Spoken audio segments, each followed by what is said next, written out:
बात बोल पड़ता है। आज तू यहाँ पर नहीं आया है, तेरी मौत तुझे यहाँ पर लेकर आई है। मैंने सोचा था तुझे नहीं मारूंगा, पर तुझे मारना ही होगा। इतना कहकर युग रज्जन का हाथ पकड़ता है और उसे एक हाथ से ही ऊपर हवा में उठाते हुए धड़ाम से नीचे फेंक देता है। जैसे ही रज्जन नीचे गिरता है, वो दर्द भरी कराह के साथ चीख पड़ता है, आह! अगले ही पल युग अपनी जगह पर से खड़ा होता है और रज्जन के सीने पर बैठते हुए उसके चेहरे पर मुक्कों की बरसात करने लग जाता है।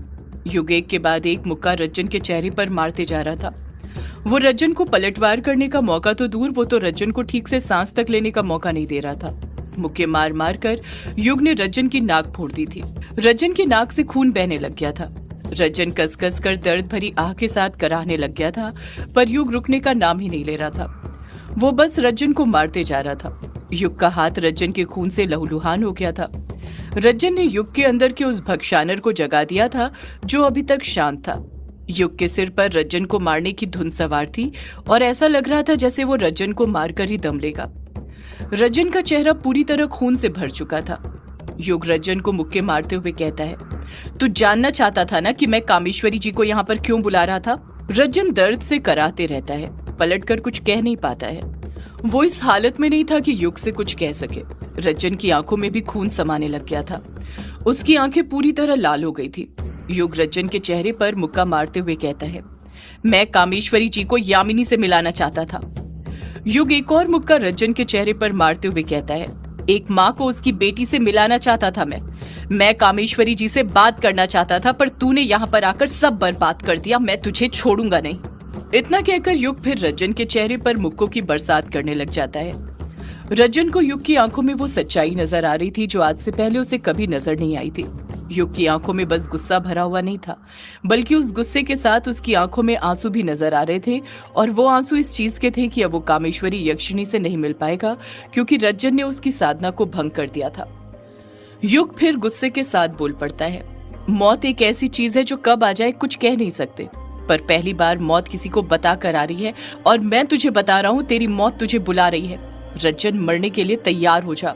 इतना कहकर युग अपना सीधा हाथ ऊपर की तरफ उठा लेता है और पंजा खोल देता है। युग अपने झोले की तरफ देखने लग जाता है जो वो अपने साथ लेकर आया था, जिसमें साधना का सामान रखा हुआ था। देखते ही देखते उस झोले में अपने आप हलचल होनी शुरू हो जाती है। युग का बैग अपने आप हिल रहा था। ऐसा लग रहा था जैसे उसमें से कोई चीज बाहर आना चाहती हो। रज्जन ने भी अपनी निगाहें उसी झोले पर टिका दी थी। उसके समझ नहीं आ रहा था उसके अंदर क्या था। रज्जन बस डर के मारे कांपे जा रहा था, कुछ नहीं कर पा रहा था। देखते ही देखते झोले के अंदर से एक बड़ी सी कुल्हाड़ी निकलती है। वही कुल्हाड़ी जो किसी और की नहीं बल्कि भक्षानर की थी, जिससे अब युग शिकार करता है। वो कुल्हाड़ी उड़ते हुए युग की तरफ जाने लगती है। युग उसी वक्त कुल्हाड़ी को थाम लेता है। युग रज्जन की आंखों में देखते हुए गुस्से के साथ कहता है, मैंने कहा था ना रज्जन, मैं तुझे मार दूंगा और मैं अपने वादे कभी नहीं तोड़ता हूँ। मैं उसे पूरा करने जा रहा हूँ, तुझे मुक्ति देने जा रहा हूँ। तेरी मौत तेरे पास आ रही है रज्जन, तेरे पास आ रही है। इतना कहकर युग कुल्हाड़ी से रज्जन पर वार करने लग जाता है। कुल्हाड़ी रज्जन की गर्दन तक पहुंचती उससे पहले ही रज्जन अपने दोनों हाथ जोड़ते हुए कहता है, मुझसे गलती हो गई युग, मुझे माफ कर दे। मुझे सच में नहीं पता था कि तू क्यों कामेश्वरी को बुला रहा था। मुझसे गलती हो गई। युग गुस्से के साथ ही पलट कर कहता है, गलती की सजा ही तो मौत है रज्जन। आज मैं तुझे तेरे सारे पापों की सजा दे दूंगा। तू यहाँ से यक्षिण लोक वापस जाना चाहता था ना, पर तूने यहाँ पर पृथ्वी लोक पर जो पाप किए हैं उसके लिए तू मरने के बाद सीधा नर्क लोक जाएगा। और तू तो इतना गंदा है कि हो सकता है तुझे वहां पर भी जगह ना मिले। रज्जन डर से कांपते रहता है, कुछ नहीं कहता है। युग फिर बोल पड़ता है, तेरी मौत तेरा और इंतजार नहीं कर सकती रज्जन, वो तुझे बुला रही है। मैं तेरी मौत की आवाज सुन सकता हूँ। जा जा अपनी मौत के पास। इतना कहकर युग फिर कुल्हाड़ी को आगे ले जाने लग जाता है। रज्जन अपनी जान की भीख मांगते हुए कहता है, नहीं युग, ऐसा मत करना। माना मुझसे अतीत में कई गलती हुई है, उन गलतियों को तो मैं सुधार नहीं सकता हूँ, पर अभी जो मैंने गलती की है उसे जरूर सुधार सकता हूँ। रज्जन की ये बात सुनकर युग एकदम से रुक जाता है। अपना हाथ बीच में ही रोक लेता है, जिससे कुल्हाड़ी की धार भी रज्जन की गर्दन को छूने से पहले रुक जाती है। रज्जन अपनी बात को आगे जारी रखते हुए फिर बोल पड़ता है, तू कामेश्वरी यक्षिणी से मिलना चाहता था ना, मैं तुझे कामेश्वरी से मिलवा सकता हूँ। वो मंत्र जिसका जाप तू कर रहा था उससे कामेश्वरी आए या ना आए, पर जो मंत्र मैं तुझे बताऊंगा उससे कामेश्वरी यक्षिणी को यहाँ पर आना ही होगा। वो मंत्र सुनते ही कामेश्वरी यहाँ पर दौड़ी चली आएगी, फिर चाहे उसके यहाँ पर आने का मन हो या ना हो। युग रज्जन पर शक करते हुए कहता है, तू फिर से मेरे साथ कोई साजिश रच रहा है ना रज्जन? अब ये तेरी कौन सी नई चाल है? रज्जन युग को समझाते हुए कहता है, ये मेरी कोई चाल नहीं है युग, यही सच है। मैं अब खुद तुझे कामेश्वरी यक्षिणी से मिलवाना चाहता हूँ और इस बात में उतनी ही सच्चाई है जितनी तेरी बात में थी कि तू यामिनी को उसकी माँ से मिलाना चाहता है। युग रज्जन को एकटक देखते हुए फिर पूछता है, मैं क्यों यकीन करूं तुझ पर रज्जन, जब तू मौत के इतना करीब है? ऐसे मौके बार बार नहीं आते, मैं एक झटके में तुझे मार सकता हूँ। रज्जन बड़े ही नम लहजे के साथ कहता है, मौत के करीब हूं तभी तो सच बोल रहा हूँ युग। तुझे तो पता ही है कि जो इंसान मौत के करीब होता है वो कभी झूठ नहीं बोलता। मैं वादा करता हूँ, मैं तुझे ऐसा मंत्र बताऊंगा कि कामेश्वरी यक्षिणी को यहाँ पर आना ही पड़ेगा। और रही मेरी तुझे धोखा देने की बात, तो ना ही मैं कहीं जा रहा हूँ, ना ही तेरी ये कुल्हाड़ी कहीं जा रही है। तू जब चाहे मुझे मार सकता है, और ये एक यक्ष का वादा है तुझसे कि वो यहाँ से कहीं नहीं जाएगा। युग खामोशी के साथ खड़ा रहता है। उसके समझ नहीं आता वो क्या करे, क्योंकि रज्जन पर भरोसा करना इतना भी आसान नहीं था। एक पल के लिए तो उसके मन में ख्याल आता है कि वो रज्जन को उसी वक्त मार दे, क्योंकि अतीत में जो उसने पाप किए थे उसकी वही सजा थी। पर अगर वो रज्जन को मार देता तो वो कामेश्वरी यक्षिणी के सामने और भी बुरा बन जाता। कामेश्वरी को यही लगता कि युग सच में एक भक्षानर बन चुका है, तभी उसने रज्जन को मारा है। वो कभी युग पर यकीन ही नहीं करती। युग की आंखों के सामने बार बार यामिनी का चेहरा आ रहा था और अगले ही पल वो कुछ सोच विचार करने के बाद फिर रज्जन से पूछ पड़ता है, आखिर ऐसा कौन सा मंत्र है जिसे पढ़ते ही कामेश्वरी जी आ जाएंगी? रज्जन हड़बड़ाहट के साथ बोल पड़ता है, ये वो मंत्र है युग जो सिर्फ हम यक्षों को पता है, जिसका उपयोग हम यक्षिण लोक में दुष्काल के वक्त यक्षिणियों को बुलाने के लिए करते थे। युग पलट कर कहता है, और वो कौन सा मंत्र है? युग के चेहरे के एक्सप्रेशन देखकर रज्जन समझ गया था कि युग उसकी बात मानने के लिए राजी हो गया था, इसलिए अगले ही पल वो अपनी बात मनाने की इच्छा से कहता है, वो मंत्र कौन सा है ये भी मैं तुझे बताऊंगा, बस पहले तू मेरी गर्दन पर से ये कुल्हाड़ी हटा दे। इस कुल्हाड़ी की धार देखकर वो मंत्र मेरे कंठ में ही अटक गया है, मेरी जुबान पर ही नहीं आ रहा है। युग जानता था कि रज्जन बहुत चालाक था, पर उसे कुल्हाड़ी उसकी गर्दन पर से हटानी ही होगी, तभी रज्जन उसे कुछ बताएगा। इसलिए युग रज्जन को गुस्से से घूरते हुए ही धीरे धीरे उसकी गर्दन पर से कुल्हाड़ी को दूर ले जाता है और नीचे जमीन पर फेंक देता है। कुल्हाड़ी को नीचे गिरता हुआ देखकर रज्जन की जान में जान आने लग जाती है और वो लंबी लंबी आहें भरने लग जाता है। अगले ही पल युग फिर रज्जन से पूछ पड़ता है, अब बता क्या है वो मंत्र? अपना वादा निभाते हुए रज्जन युग को उस मंत्र के बारे में बता देता है। वो वादे से नहीं मुकरता है।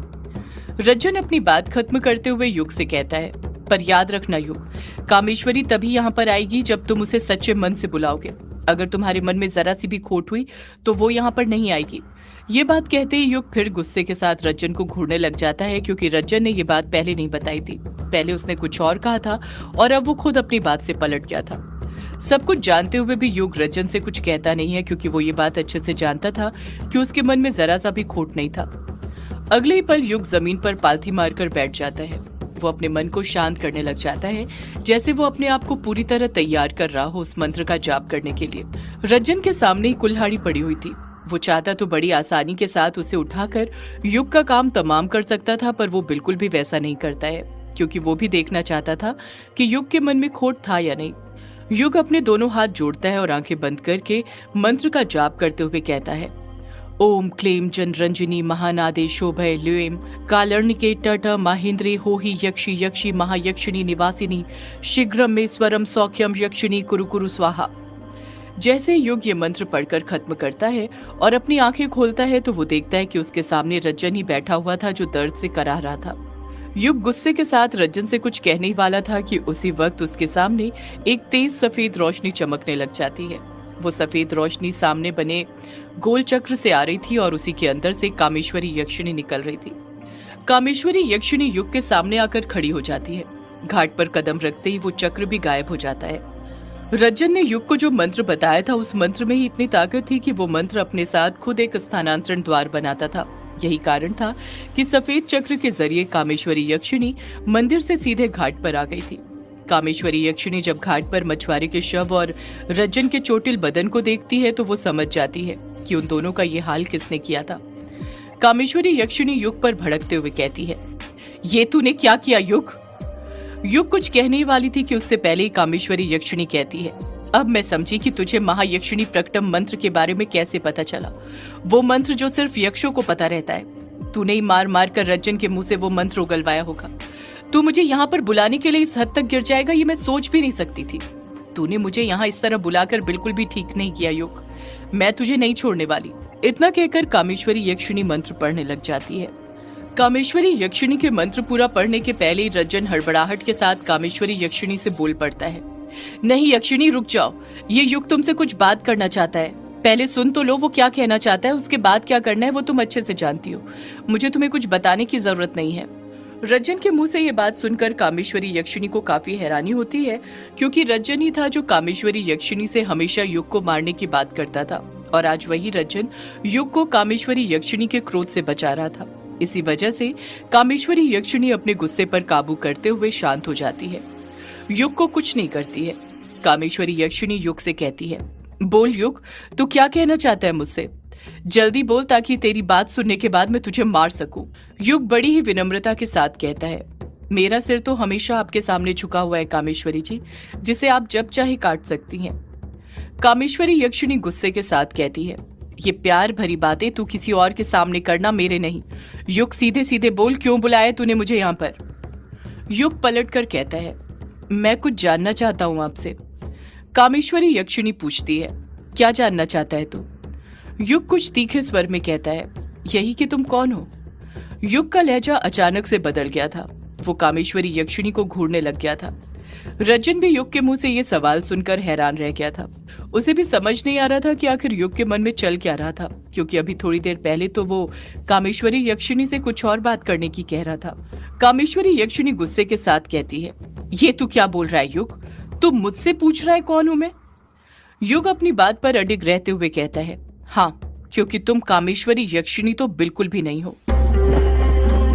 सदियों से है पुरानी ये है यक्षिणी की कहानी। यक्षिणी एक आग है, यक्षिणी